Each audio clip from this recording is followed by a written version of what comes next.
महापरवार से शुरू हो रहा है, सुनिए ना, उठिए।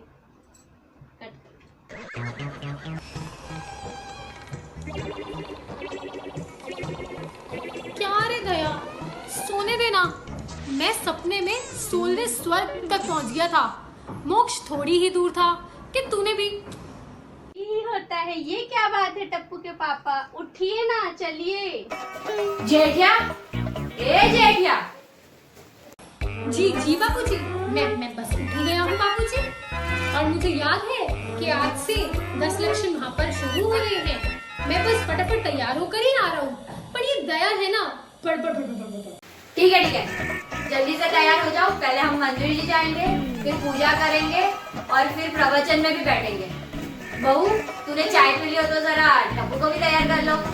नहीं नहीं बापूजी, मेरी माँ कहती है ऐसे पर्वों पे पहले देव दर्शन, फिर देव पूजा और फिर पेट पूजा। मेरा मतलब है कि मेरा उपवास है बापूजी। अरे वाह बउआ, ये तो बहुत अच्छी बात है, हैं? सीख जेठिया, कुछ बहू से कुछ सीख। हाँ बापूजी। ए बापूजी वाली, सुन, आज से 10 दिन के लिए शाम को दुकान बंद होनी जानी चाहिए। और सुन, शाम को जल्दी आ जाना घर पे, हम सब साथ में स्वाध्याय और प्रतिक्रमण का लाभ लेंगे। अरे 10 दिन क्या बापूजी, आप बोलो तो मैं रोज ही जल्दी दुकान बंद कर दूं। पर क्या है? पर बापूजी, आज अहमदाबाद से एक बहुत बड़ी पार्टी आ रही है। आपको पता है बापूजी, उसको अपनी कंपनी के लिए 800 टीवी चाहिए। बहुत बड़ा ऑर्डर है बापूजी। अब ऐसे में मैं। हे माँ, माता जी, ये क्या टप्पू के पापा, आप नहीं आएंगे क्या? अरे दया, आना तो मैं भी चाहता हूँ, पर ऐसे ऑर्डर रोज थोड़ी आते हैं। और ये पर्व तो हर साल आता है। अभी मेरी उम्र ही क्या है? अभी तो मेरी उम्र पैसे कमाने की है। अभी कमा लेने दे, फिर तू देख। मत लेना। और ये क्या बोला तू? ऐसा तू कमाता है? ऐसा कमाने से नहीं आता है। यदि पुण्य का उदय हो तो ऐसी ऑफिस में बैठे बैठे भी तू पैसा कमा सकता है। और यदि पाप का उदय हो तो वो भिखारी दिन रात भीख मांगने पर भी 4 पैसे नहीं कमा पाता। लेकिन धर्म करने के लिए ऐसी कोई बाधा नहीं।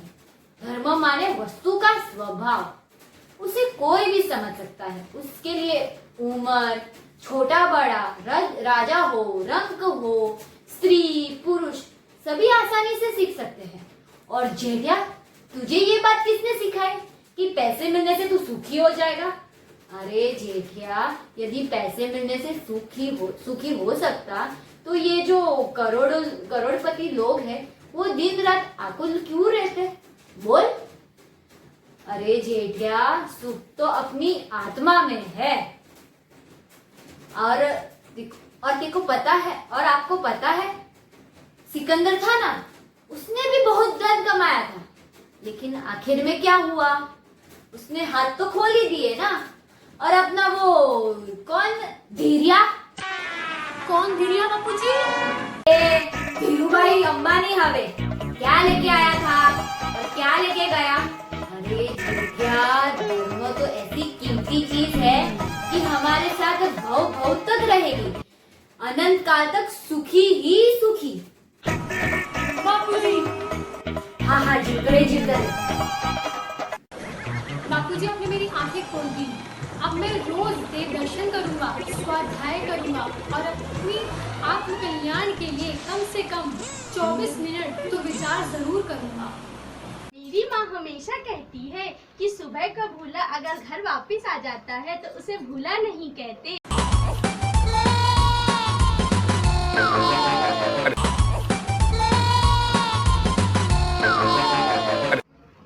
क्या अभी माँ तो माँ होती है। चल हमें वाइनी, मंदिर जाना नहीं है? चलो जल्दी, हमें अभिषेक का लाभ भी मिलेगा। और जेठिया, तू भी जल्दी आजा मंदिर।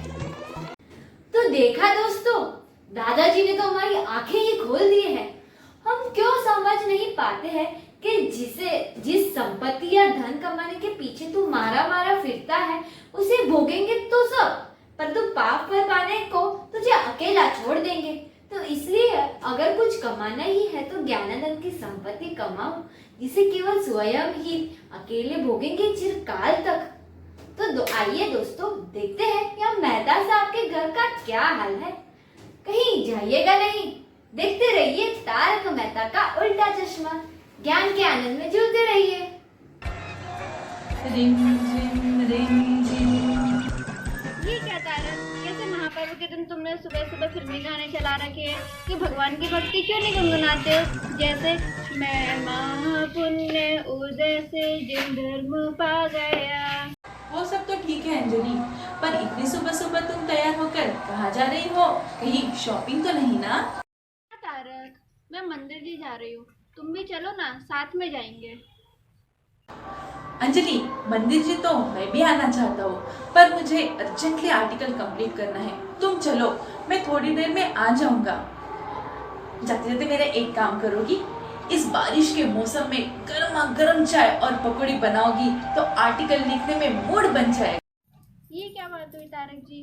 मंदिर जी आना, व्रत रखना, अभिषेक, पूजा करना, ये सब तो तुम्हें, ये सब भूलकर तुमको बाहर का खाना खाना है। इन 10 दिनों तक तो तुम्हें बाहर का खाना नहीं खाना होगा, और तुम्हें बाहर का खाना छोड़ना ही होगा। ये 10 दिन तक तो तुम्हें 24 का नियम लेना ही होगा। और ये पर्व तो त्याग का पर्व है। इन सब से निवृत्त होकर तुम्हें आत्म कल्याण के लिए टाइम निकालना ही होगा। इसलिए आज से 10 दिन तक नो चाय नो पकौड़ा। हाँ हाँ भाई, ठीक है ठीक है। जय जिनेंद्र मेहता साहब। जय जिनेंद्र जेठालाल। क्या हुआ मेहता साहब? अंजलि भाभी ने आज सुबह सुबह भी आपको करेले का जूस पिला दिया। क्या बताऊं जेठालाल, आज तो वो भी नसीब नहीं हुआ, बहुत भूख लगी है। नाश्ता तो आज मैंने भी नहीं किया मेहता साहेब। बापूजी का ऑर्डर है कि पहले मंदिर जी जाना है, फिर बाकी सब। ठीक है, चलो। और क्या क्या कहते हो जेठालाल? हो जाए एक एक प्लेट, फिर जाते हैं आराम से मंदिर जी को। वैसे रहा तो मुझसे भी नहीं जा रहा, पर ये बापूजी। क्या जेठालाल, बाबूजी कहाँ है? किसी को पता नहीं चलेगा, ना अंजलि ना बाबूजी।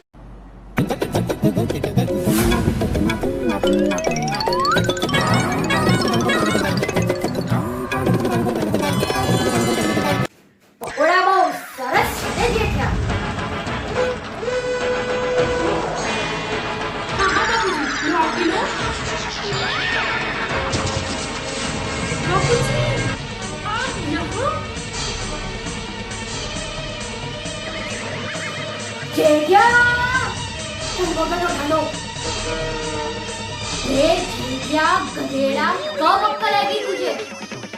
ये 10 लक्षण महापर्व पावन अवसर आया है। ये तो संगीत पाने का अवसर है, और तू ये क्या कर रहा है? खाने की इतनी लोलुपता कि तू मुझसे ही छिपकर ये अभक्ष्य सेवन कर रहा है। हे प्रभु, क्या गलती हो गई मुझे इसे संस्कार देने में। मुझे याद है जब जब जेठिया की माँ मुझे कहती थी तुझे पाठशाला भेजने को, तब तक मैं कोई ना कोई बहाना करके उसे टाल देता था। जेठिया, इसमें तेरी गलती नहीं है, कमी तो मुझ में ही है। पर अभी तो तू बड़ा हो गया है, अभी तो तुझे समझना चाहिए कि ये सब बाहर की चीज तो हानिकारक है। ये सब का सेवन करने से अस्वस्थ रहता है और अभक्ष्य होता है उसमें। ये खाने से शारीरिक तो अस्वस्थ होते ही है, लेकिन मानसिक तंदुरुस्ती भी बिगड़ती है। तने खबर છે ને જેઠિયા, જેવો અન્ન એવો ઉડકાર। अरे ये शुद्ध सात्विक भोजन करने से हमारे विचार भी ऐसे ही रहते हैं। अरे सोच, हम कौन हैं? हम जैन हैं, महावीर की परंपरा से आते हैं। इस तरह नाली के सड़क पे ऐसे नाली के सामने खड़े खड़े होकर खाना हमें शोभा देता है क्या? इसमें जैन धर्म की अप्रभावना होती है। और सोच, और जैन धर्म के घर में ऐसे भावी सिद्ध लोगों के सामने ऐसे रहना, और जैन धर्म के घर में तो भावी सिद्ध पाते हैं। और ये क्या कर रहा है तू जेठिया? ये हमारे संस्कार नहीं है, नहीं है। बापूजी, ऐसा नहीं है। अब आप मुझे और शर्मिंदा ना करें। आपने मेरी आंखें खोल दी है, मैं जाग गया हूँ और अब इस जैन धर्म की प्रभावना के लिए मैं अपने तन मन धन से हाजिर हूँ बापूजी। हाँ हाँ, जिगरे जिगरे। अरे रे, ये क्या हो गया? हमें क्यों भूल जा गए कि हम कौन हैं, हमें क्या चाहिए, हम किसके पीछे भाग रहे हैं? ये विषय कशा है? अरे ये तो हमें फिर भी अनेक बार मिल जाएगा, लेकिन मिले मिलाए गायक में अपनापन ना किया तो अनंत काल तक पछताएगा और 3 लोग का नाथ होकर भी भव भव ठोकर खाएगा, भव भव ठोकर खाएगा। आइए दोस्तों, देखते हैं हमारे यहाँ पत्रकार पोपटलाल की जिंदगी में क्या तूफान आने वाला है। अरे अरे, कहीं जाइएगा नहीं। कहाँ हो आप? अरे पोपट भाई, आप क्या हुआ? आइए ना, बैठिए, मैं आपके लिए चाय बना के लाती हूँ। अरे चाय क्या, मैं तो कहती हूँ आप खाना खा के जाना। भाभी, आप ये चाय वाय छोड़िए, अगर कुछ करना ही है ना तो ऐसा कुछ करिए कि मेरी शादी तय हो जाए। मैं कुछ समझी नहीं पोपट भाई। भाभी, आज मुझे लड़की वालों का फोन आया था, वो लोग बोल रहे थे कि वो आज मुझे देखने आ रहे हैं। देखने आ रहे हैं मतलब आप यहाँ मेकअप कराने आए हैं क्या पोपट भाई?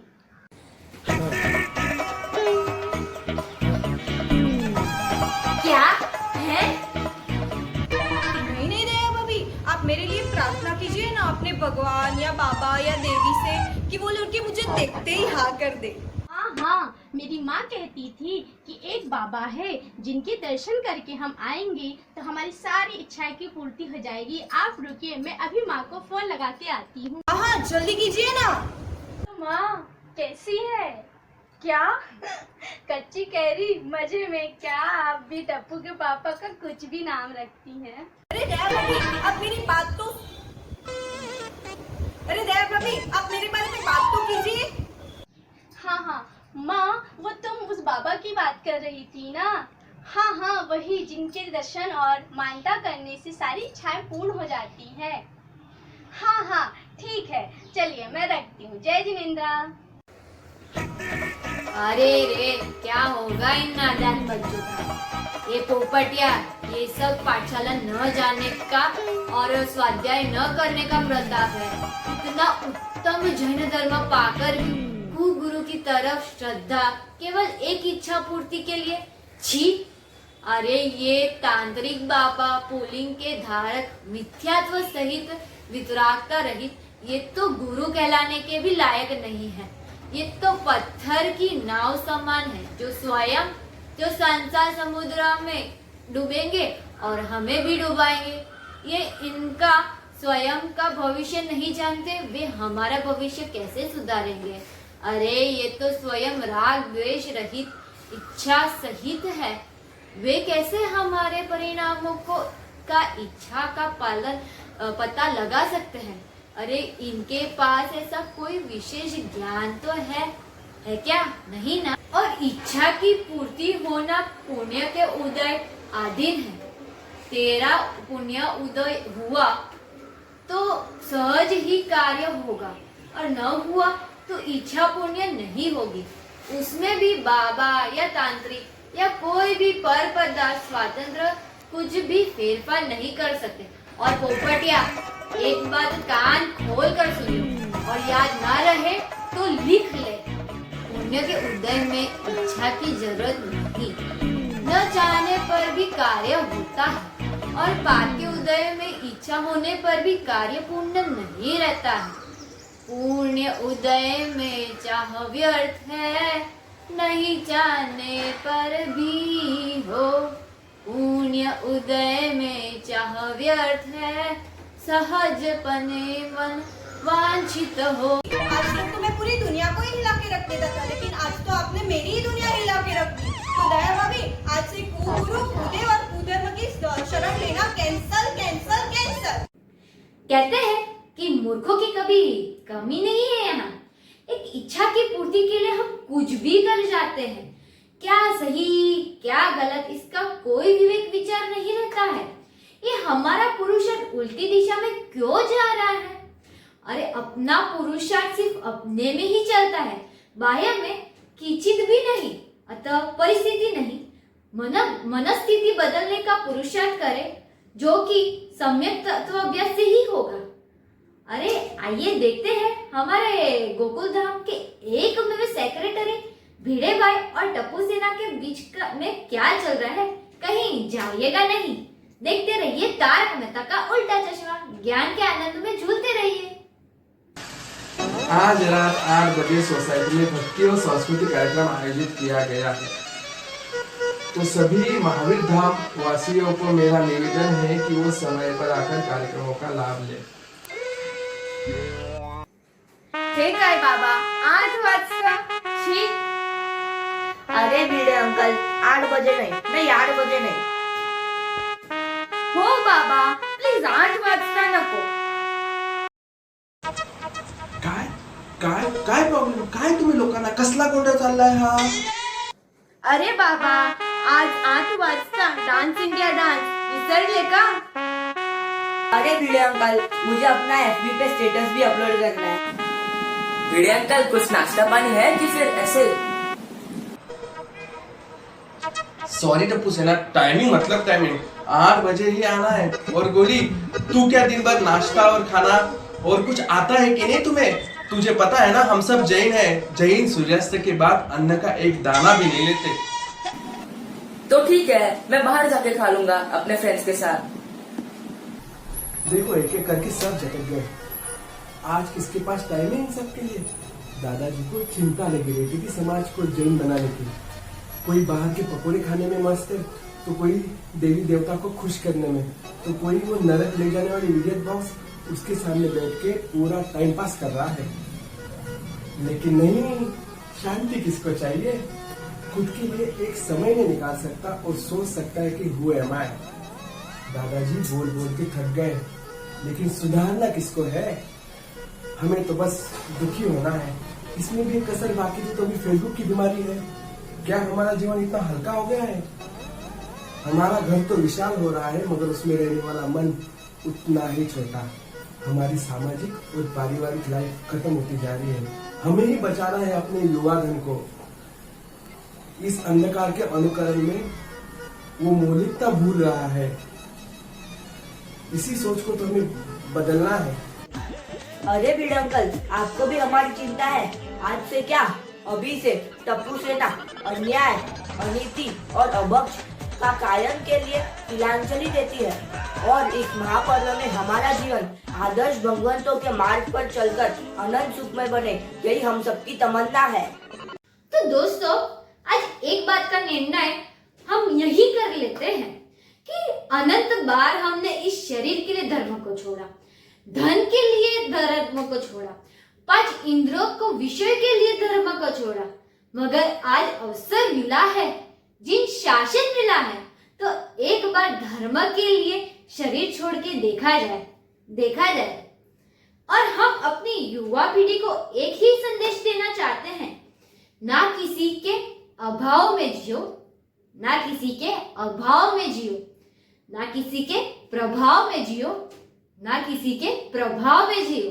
जिंदगी अपनी है, बस इसे मस्त अपने स्वभाव में जियो, स्वभाव में जियो।